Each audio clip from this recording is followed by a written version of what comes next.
So greetings everybody, tēnā koutou katoa. No ingarangi no wera te whakapapa rangamai, no te wiro ao.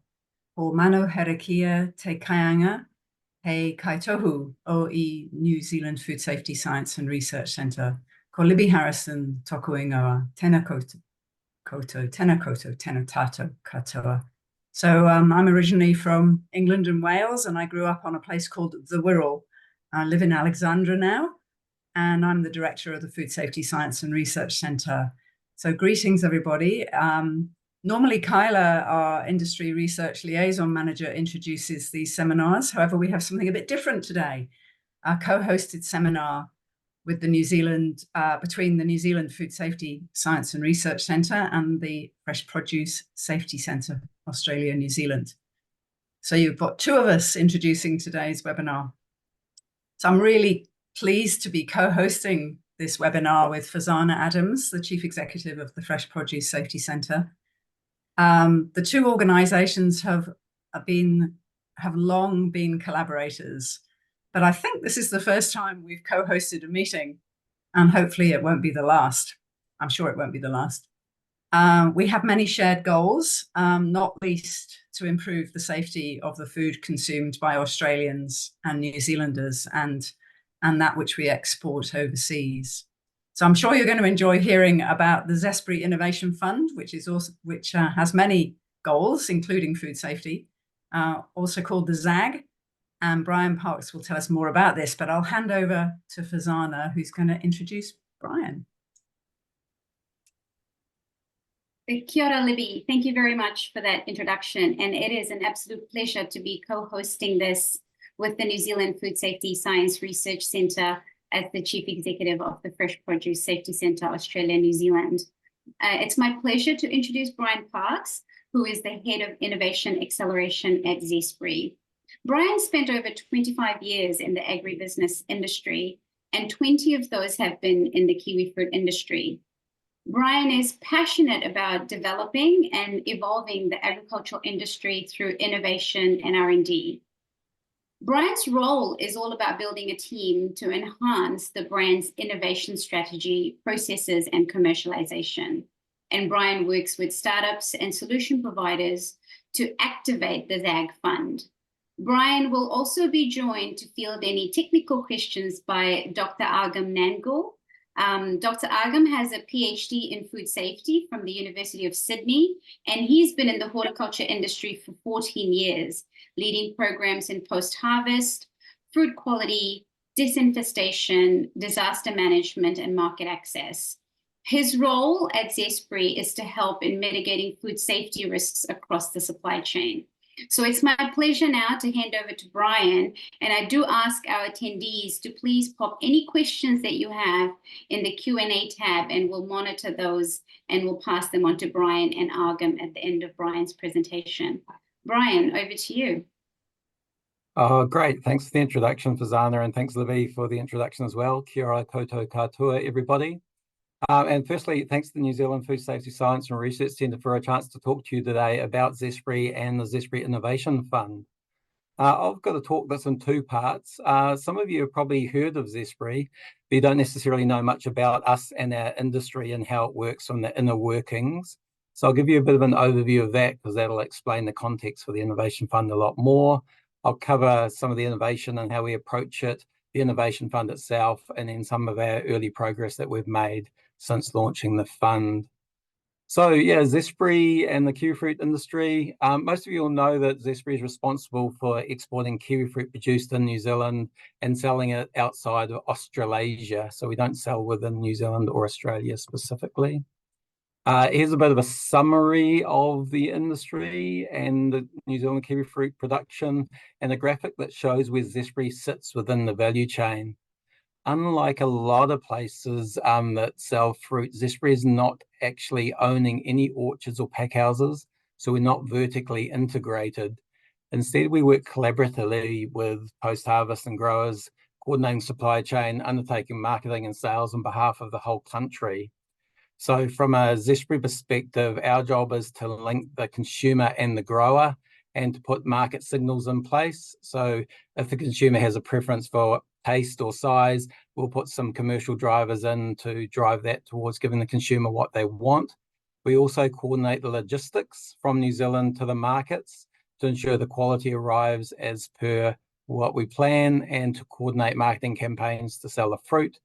And we work closely with a number of groups, certainly most notably the New Zealand kiwifruit growers, a group called NZKGI that represents the voice of the growers, to Zespri. We exist actually from a government perspective under the kiwifruit export regulations that were set up.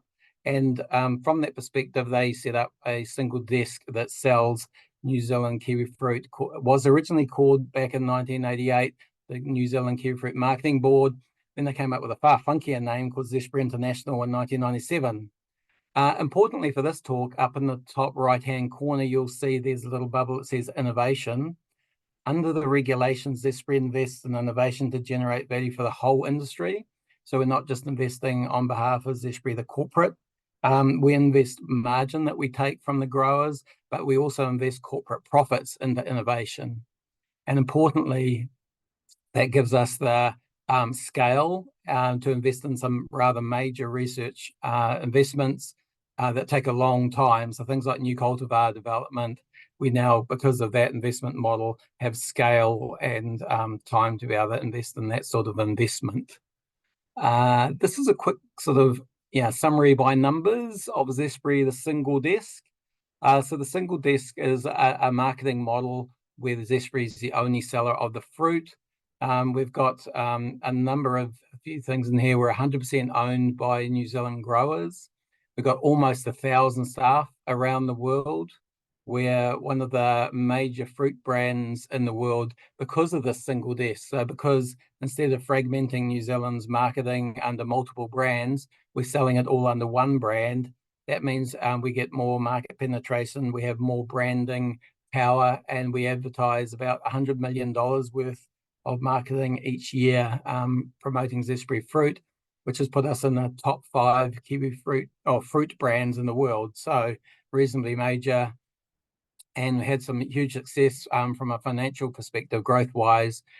This year, we hope to hit $4.5 billion in sales, which is a year ahead of plan. And that's grown from just 10 years ago, we were at 1.6 billion. So we've grown extremely quickly, and I'll just explain why or how we're growing. There's a lot of ways you could demonstrate why we're growing and how we're growing. One of them is this concept of a flywheel. Any of you guys that are avid business readers will have heard of Jim Collins and the Good to Great book. If you haven't read it, you should. And in that, there's this idea of the self-reinforcing feedback loop that drives growth. So in the Zespri version of that, the flywheel starts with the consumer at the very top at 12 o'clock, giving them an experience that they love. This, of course, stimulates more demand for our product. And when you've got higher demand, you can keep supply below what the demand is, so you get a good return, so you don't become a commodity product. Once you've got good returns and a good margin, that gives you the resources to be able to invest in higher quality fruit for the consumer and invest in R&D, which gives them an even better experience and gives them a product they love, and around your cycle goes. So that, of course, is what we're doing. But of course, that's what everybody else is doing as well. So a key part of this flywheel is the innovation that drives it. We need to make sure that our innovation is better and faster and delivers the consumer what they want and generates an efficient supply chain to lift quality and maintain our margins and be competitive.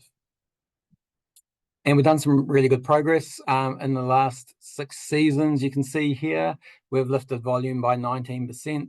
Our revenue's gone up by 70%, and probably most importantly, from a grower's perspective, their return per hectare has increased by 43%.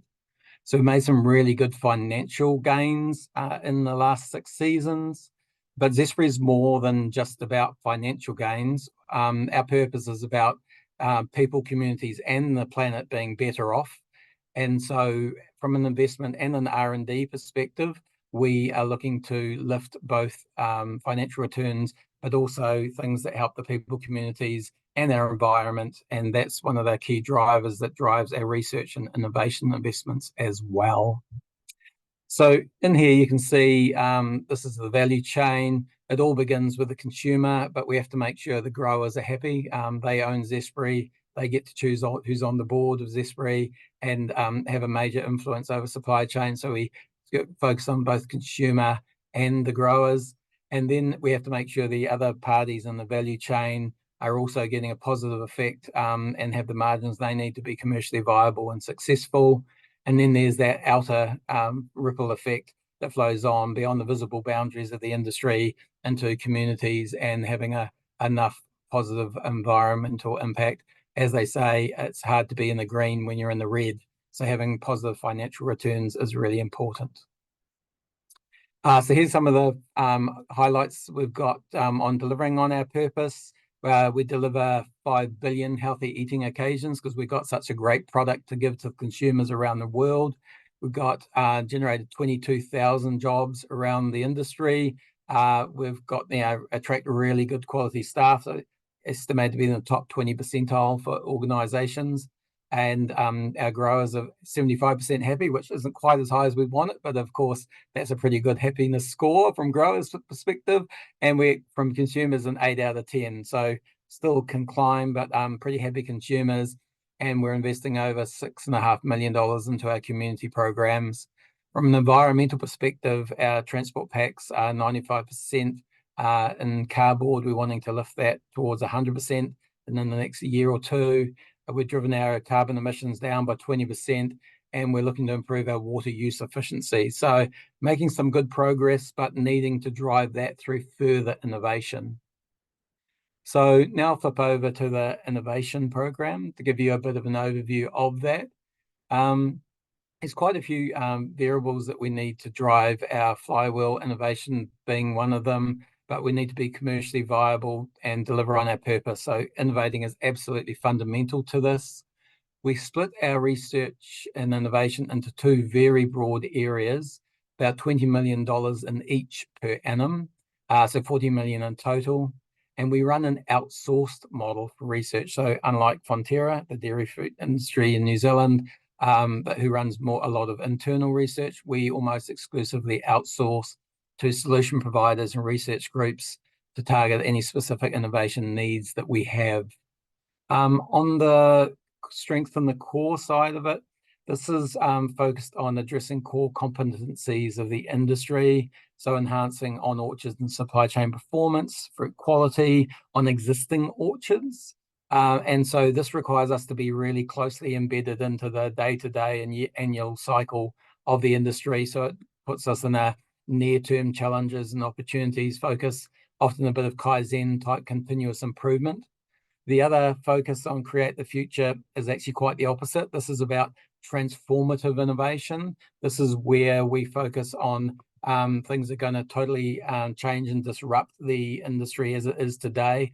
Therefore, we don't want to be embedded in the annual bits and bobs of the problem of the day that we would get in the annual cycle for kiwi fruit. And this thing includes things like new cultivars and new ways of growing from a innovation perspective.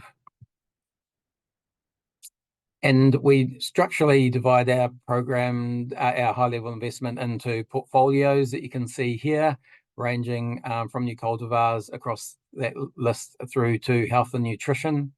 We've made some really good specific progress with our innovation investments over the years that have transformed the industry. Some amazing new cultivars that are worth billions of dollars from an industry perspective, improving fruit quality, which drives that flywheel, stimulating demand through new health messages around the fruit, innovating on a bacterial pandemic that hit us called PSA that we managed as an industry to innovate ourselves out of that would have otherwise been destructive, and we wouldn't have achieved the growth that we've had. But ultimately, our goal, we need to keep innovating to be able to deliver a desirable product to the consumer that gives good margins to the growers that produce it. So we've made some pretty impressive progress, most people would say. I guess we can't say that about ourselves, but we're always looking to achieve more than what we have to date. So we're always looking for new solution providers and research partners that we have. We've got a great set of existing research partners today, but we're looking for more bespoke and new ideas as the innovation continues to evolve and new needs come up. And that's really where an innovation fund comes in. So this is the ZAG Innovation Fund. One of the best practices when you're looking to identify new solutions and new research providers from around the world is to start an innovation fund. It's not a new idea. You'll be probably familiar with other ones that are out there already. Unilever has an innovation fund called the Foundry. Some of you might remember Virgin Galactic set up an innovation prize to help sort of get that spacecraft that you see on the news again today up and running. That was done through an innovation campaign to find some people to have a competition on who could develop a recyclable sort of, fly in, fly out to space model for Virgin Galactic. And then you've got Dole, which has a Sunshine for All fund, again, very similar to the fund that we're just starting here, called the ZAG Innovation Fund. So what are we trying to achieve here? The key is that we're trying to amplify a network for partners, looking to identify new areas that we can work on. We're also trying to establish some thought leadership and sustainability in the agricultural space. Sustainability is a huge initiative for us, and we need to innovate in order to find ways to have a positive impact on the environment, not just a neutral impact on the environment through the activities that we do growing and selling kiwi fruit. And ultimately, we want to accelerate that flywheel, accelerate the innovation, and turn the flywheel faster and faster. So I've got a short video. Hopefully the sound will come through on your side that will explain ZAG with someone else's voice other than mine. A better future shouldn't be a dream. It should be ours to grow. A world where ships are fueled by the sun, sea, and wind. Where good nutrition is a daily habit for everyone. And high-quality fruits are plentiful. Where communities thrive. In an environment where biodiversity flourishes. This is the thriving world we're going to grow for tomorrow, today, together. Meet ZAG. The Zespri Innovation Fund. $2 million a year to give wings to game-changing solutions. To grow breakthrough ideas that are good for people, our communities, the environment, and our kiwi fruit. Our ambitions are greater than our resources, so we can't do this alone. Join us now. Let's grow a thriving world. Cool. So always nice to have a flash toy that you can play with in the innovation space. It wasn't quite AI generated, but that'll be next year's version of the video, I'm sure. We've got 4 main themes that we are focusing on, starting with good for people. This is about human well-being, good for our communities, good for environment. And for those of you that can remember back to the Zespri purpose, this is pretty much the Zespri purpose theme. And then good for our fruit, which is about delivering that world-class fruit. So we've gone very broad to start with in the ZAG fund, and then we'll start a campaign-based activity coming in with a few more focused targets in the coming months, not too far away. So watch this space. So looking at good for people, this is about sort of communicating more health benefits and doing research and innovation to identify health benefits of kiwi fruit. It's also about trying to encourage new and innovative ways to have people eat fruit, and preferably kiwi fruit. You'll be familiar with the 5+ a day campaign, or you may be.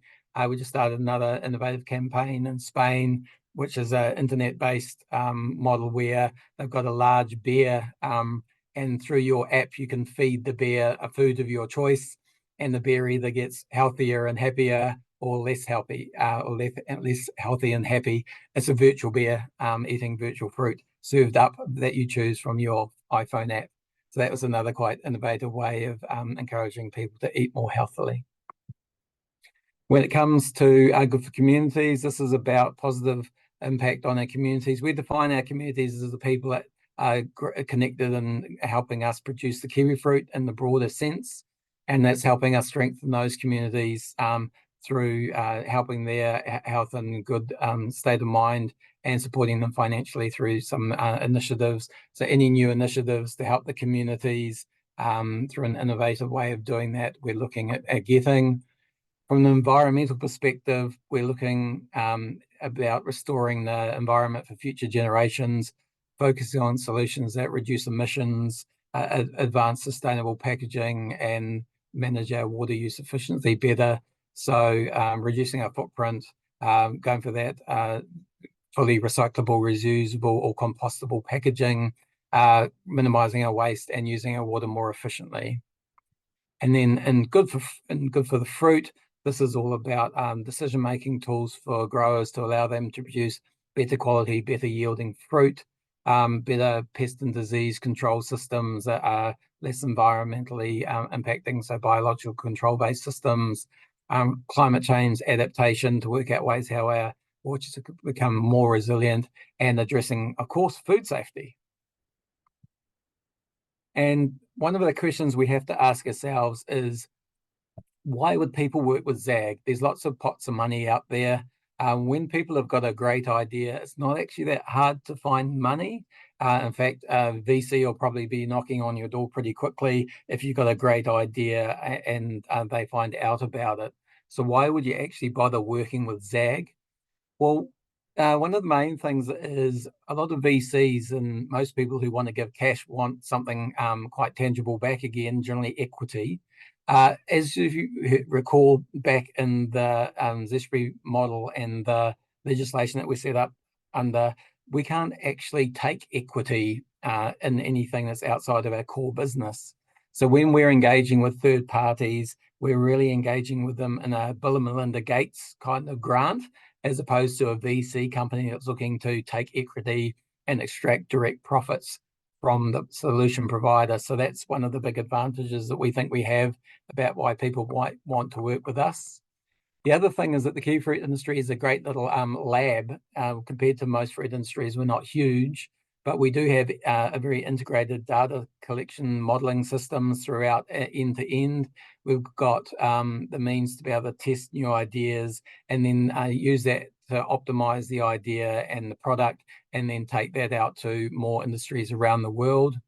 We've got a really strong brand that often takes startups and new idea providers who want to associate themselves with the Zespri brand, want to come and work with us, and so that's an attraction. And then we've got Northern and Southern Hemisphere production, so we can actually double the season of testing if it's a seasonally based trials that need to be done.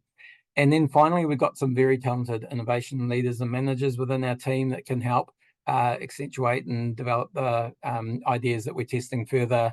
And we do look to turn around the idea submission pretty quickly from the close of submissions each month, within 2 weeks, to get back to them. So that speed of response is something that we're looking at making an important part of it.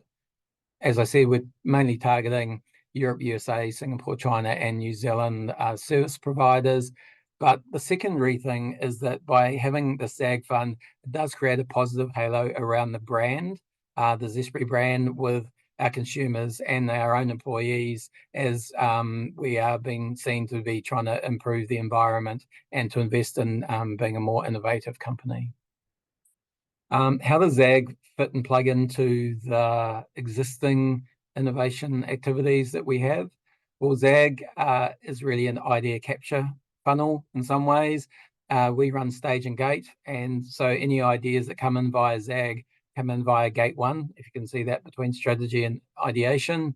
And so we've got an assessment team that will assess the ideas coming in, identify the ones that we want to go into the ideation stage, and then we'll fund the ideation trial. If it looks promising, it then throws through gate 2 into development, and that's really our mainstream innovation activities that will then pick that up. So ZAG is kind of the dragnet, for want of a better word, that's picking up those ideas and feeding them into the innovation pipeline. how things been going so far. Well, we only launched in November. So as of April, we had 60 submissions, which is not too bad when you factor in the Australia, New Zealand Christmas holidays in there. We've got the applications from Germany, France, Netherlands, UK, New Zealand, and Chile to date. And at the moment, we've got 4 pilots that we're talking about that we're just kicking off. And I'll give you a little bit more detail about what those 4 pilots are. So in a world where we're trying to have a reduced impact on the environment, one of the things we can do is to actually become a carbon sink rather than a source through producing kiwi fruit. So one of the sinks that you can have is have your soil as a carbon sink. And we're looking firstly for technology or testing a new technology that can assess the soil carbon levels a lot more efficiently than we are today. So that at least you can't manage what you can't measure is step one. Then, of course, we're looking at how can we add more carbon into the soil. We do know that adding increased carbon into the soil can improve plant health, it can improve water quality, runoff, and nutrient retention. And so we're looking at some biochar type technologies that can more efficiently deliver carbon and biochar into the soil to have our supply chain be more of a carbon sink than a carbon generating source.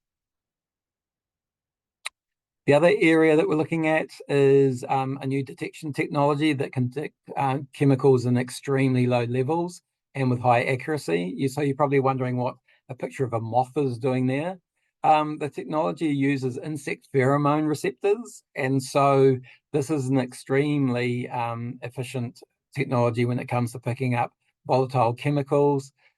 If you can get a bit of an idea of how powerful this technology is, if you can visualize 400 Olympic swimming pools, which is hard to visualize, but it's a lot, and you drop the single sugar cube into those 400 swimming pools, this technology would pick up that a sugar cube had been added or not added to that volume of water. So it's a pretty impressive technology. We're looking at using that for on orchard and post-harvest, potentially measuring fruit quality and fruit characteristics, but also potentially as a food safety tool for screening any volatile signals that might be out there that signal food safety risk. And then the last one is the feedback to get a red kiwi fruit. Hopefully we're in the Zespri Ruby Red season. Some of you have tried our new red kiwi fruit that's in the market today. But the feedback from the market is that they quite like a consistently more red kiwi fruit. And so we are looking to find treatments that can stimulate a higher level of expression of redness in the kiwi fruit than what we have today. So we've got our primary speaker, Chuan Shi, who's my manager based in Singapore. He's doing a lot of talking about the ZAG, but I'm here today on behalf of Chuan, talking about it as this New Zealand-based spokesperson. And when it comes to environmental targeting, we've got Rachel Dupree, who's our Executive Sustainability Officer, who is also speaking about the ZAG Fund and the innovations in the sustainability space. So a bit of call to action to anyone that's listening to this. If you do come across any great ideas that you think might be of relevance to the kiwi fruit industry, we've got a webpage for lodging any ideas, zespri.com/ZAG Fund. So any ideas or thoughts that you could have, either reach out with an idea or lodge a full submission into the ZAG Fund, and we look forward to potentially working with you. So just a bit of a wrap up. One of the whakatokis that we have that's really quite a motivation for the ZAG Fund is my strength is not as an individual, but as a collective. That whakatoki kind of captures what the ZAG Fund's all about. We're all about working with others. The more people, the better, harvesting great new ideas to increase the strength of the kiwi fruit industry. So thanks for your attention, and back to Fazana for any questions that you might have. Wonderful. Thanks, Brian. I think we're going to kick off with Libby. Libby's got one for you, I think. Yes, just to remind you, please put your questions into the chat. There's a few in there, and Fazana and I are going to tag team on asking those questions. But my question's an easy one for you, Brian, but I'm interested as why the Zespri Innovation Fund is called ZAG. Ah, yes, I thought you might be. We almost set ourselves up for that one. We have some very smart marketers in Zespri, not just innovators. And so one of the things they thought is, well, what's a great way of engaging people with the name? And so most people would look at ZAG and think, oh, it must be an acronym of Zespri Agricultural Growth Fund or something like that. So everyone's trying to work out what the acronym is, and they think it might stand for something. Literally, it's ZIG-ZAG, so a change in direction. Is what's behind the ZAG name. And it's along the lines of, we can't keep going in a straight line from an innovation perspective. We need to find ways of changing direction and changing tack in order to innovate. So that's where ZAG came from. Oh, fantastic. Thank you, Brian. You have a good answer. Over to you, Fazana. Thank you. Brian, one of the questions from our attendees is that you have a total funding pool of $2 million US available. Do you have any minimum and maximum ranges of funding within that? The answer is there's no hard position that we have. I guess the fair thing to say is, and anyone who works with StageGate would know, you don't invest $3 million in an ideation unless it really, really needs it. So when you start with at the ideation stage, your first tranche to explore something is normally in the tens of thousands. And then you start moving up to, well, now I need to spend in the hundreds of thousands, possibly millions. And then you go into something like commercialization of cultivars, where we spend millions of dollars at that validation stage. So there's no hard maximum for each submission. It really depends on what the idea is and what it needs to do to be validated. But we do apply a philosophy that's used in rapid learning cycles. We try to identify the easy to answer potential gain of failure points and knowledge gaps as early as possible, and then move on to the more generic development later on. So from a investment perspective, tens of thousands would be your very first starting point for your first stage in the stage gate. Okay. Thanks, Brian. Yeah, thanks, Brian. Here's another question, which could well be from the same attendee. So you talked about 4 projects as examples of those that have been funded already from 60 applications. And I was interested to see so many different countries who are putting in their applications. But are some of those 60 still in a process of being reviewed? And are there any learnings you can share with us from the ones that were not successful, or the ones that were successful? Yeah, that's a great question.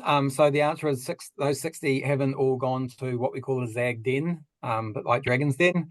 And so work in progress. I wouldn't say there's an absolute ratio, but it's approximately maybe 1 in 10, 1 in 15 that are going through. Some of the applications are, I've got a product, would you like to buy it, for example? So not quite what we're looking for. So as far as how you select and then what we're looking for, we're really looking for something that is reasonably, well, first of all, not something that we're already doing would be the first thing, because some of the submissions are what we're already doing exactly the same. Others, but the submission needs to be innovative. We've got some idea that we can actually apply it. So it's got an ease of implementation, and we don't really go through any formal validations of size of the prize, but it's just got to be intuitively a reasonably problem or opportunity that we can see makes sense in the kiwi fruit industry. So nothing specific. We do take a view that we want to have a low hurdle to get any ideas into that ideation testing stage. We'd rather get a larger number through and have no regrets that we didn't turn down a great opportunity, rather than being a little bit too strict on getting things tested at that ideation stage. So as long as it tells a good story and has a good pitch, and there's something that we think can work in the industry that we're not already doing, that's really what success looks like to get into that ideation stage. And we'll also work with the people to help them sculpt and answer any specific questions if they're not too sure what we're looking for and want more detail. We're certainly open to engage and have a conversation. It's not an arm's length submission process if the person doesn't want it to be. Okay, Brian, thanks. That sort of talks to how one might set their idea up for success. How would the success of a funded project be measured or evaluated? That's our next question, so it's a good segue. Yeah, it is. Success, well, we don't really have, at the first stage, in the ideation stage, we don't want to be too strict on what success looks like. But one thing we do want to do is it's got to be able to, at the end of that ideation stage, be justifying that it can go through gate 2 into that development phase. So, so that's sort of the first stage of success. Is it ready to define what success truly looks like, that we're now clear on what that looks like at the development phase?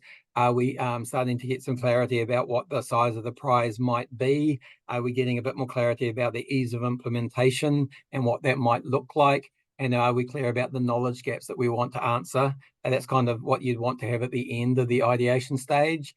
And then success ultimately looks like that it gets through development, that it goes into validation, which is preferably in the hands of industry as a prototype or something that the industry can actually get out there. We're certainly into rapid prototyping and getting rapid prototypes out as fast as possible.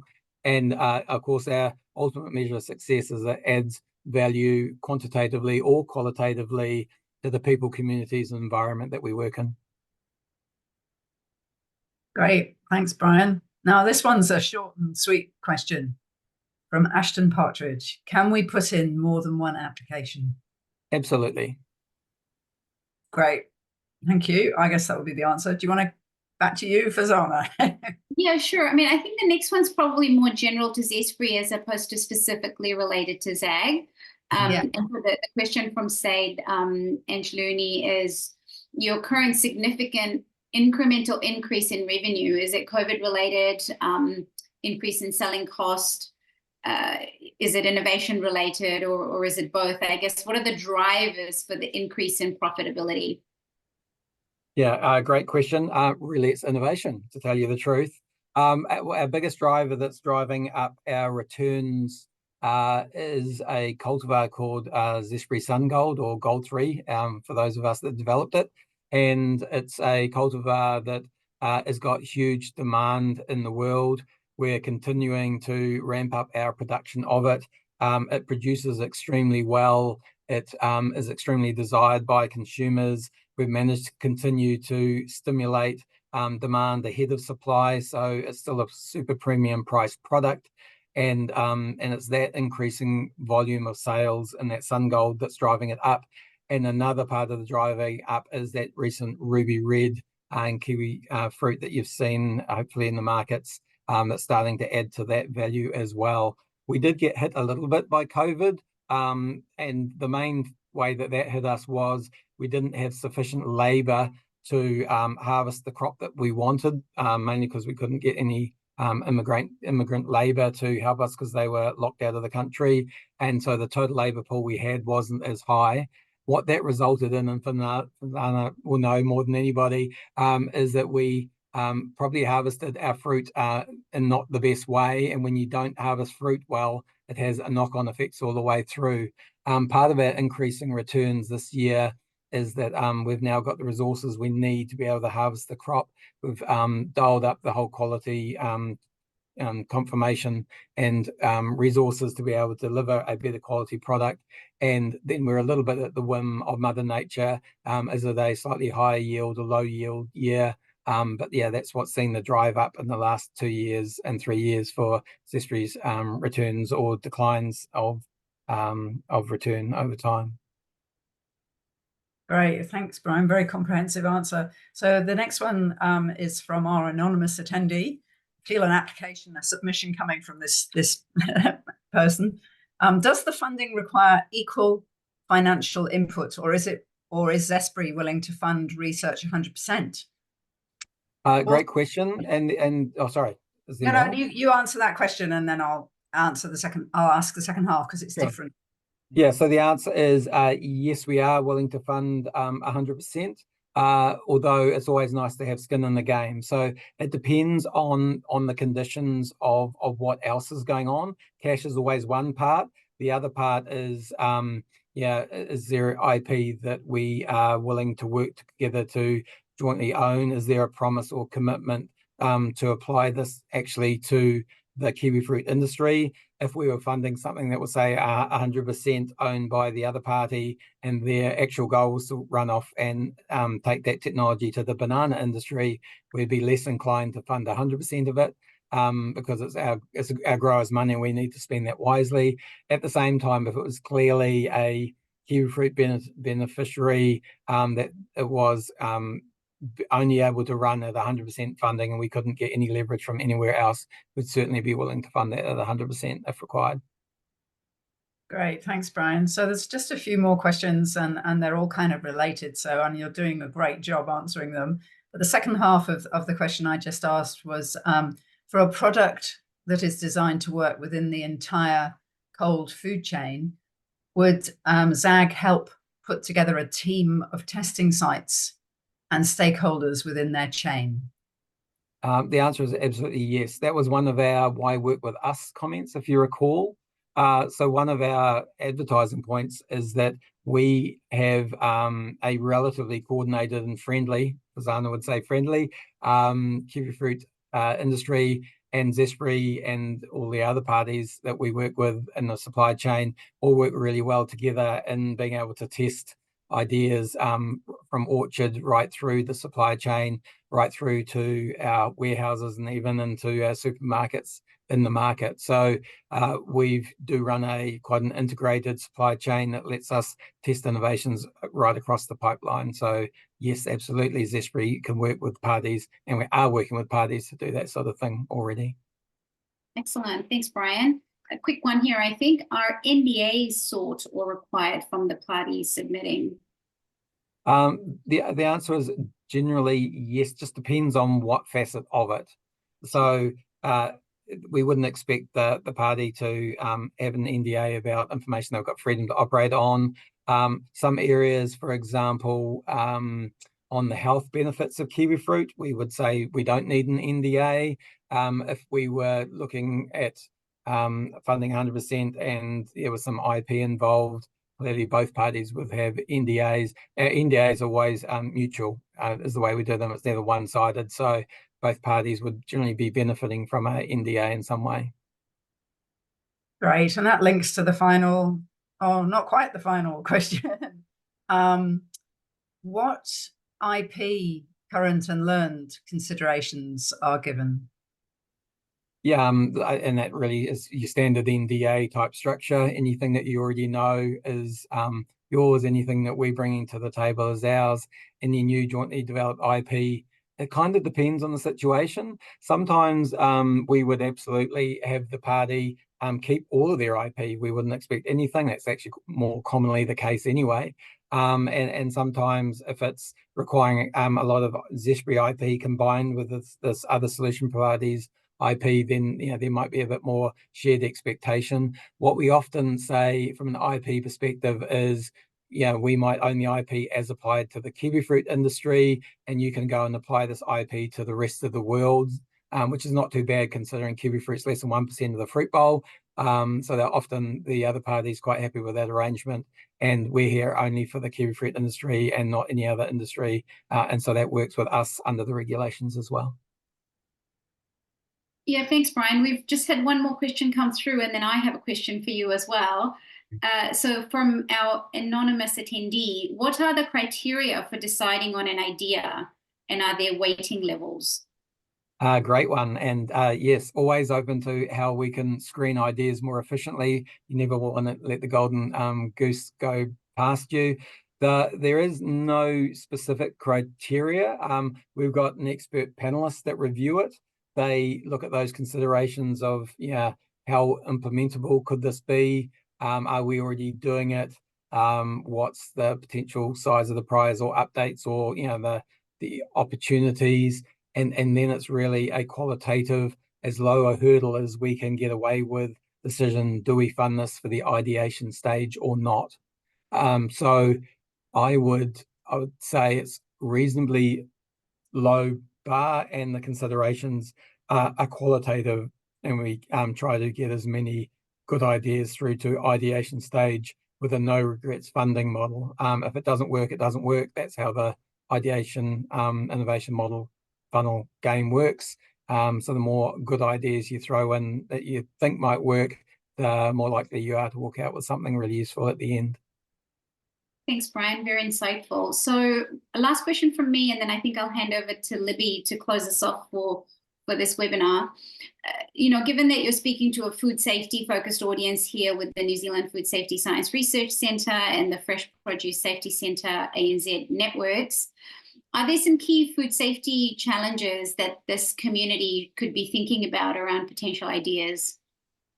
Well, that would be an AGAM special answer, I would say. All right. AGAM's our specialist in food safety for kiwifruit. He would answer way better than I could on that one. Thanks, Agam. Over to you, I think. I'm trying to turn on the video, but it's not, going on. But I'll answer anyways, Fazana. So the main things we are looking in food safety specific things are the usual suspects. Number one being looking into listeria in the supply chain. Are there any mitigation things that are available that we don't know? So that's part one. And then obviously, I'm very much into a food safety culture type of a scenario as well. So, how can we raise an awareness of food safety around, around the kiwifruit industry? So that's the other part. And then obviously, we have had quite a significant, flooding incident last year. Obviously, you were a big part of that, and as a leader of the team. If we can have some sort of idea as to make us future ready for all these unforeseen circumstances, we always, welcome to listen to those ideas. And also, these are some of the things that came out, from my head. But having said that, if you have anything else that could help the industry, the growers, the supply chain, more than happy to listen to it. Great. Thanks very much. I would say a short and somewhat innovative sources. If anyone's got any screening technology for mouse-infected fruit tainting, that would be quite useful at the moment. Thank you. Shouldn't laugh. No. Oh, yeah. Okay. Thank you so much, Brian. That was a fabulous presentation and clearly stimulated a lot of interest from the number of questions that came through. I was particularly impressed with the way you've linked the themes for the ZAG with the purpose, with the Zespri purpose. I thought that worked really, really nicely. I was intrigued by your idea that there are lots of pots of money out there. So why would we want to go to ZAG? In my experience, coming from the research sector, there aren't lots of pots of money out there.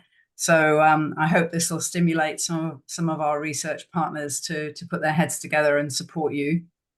And just finally to say, I loved seeing the picture of the moth. I did my PhD on insect pheromones.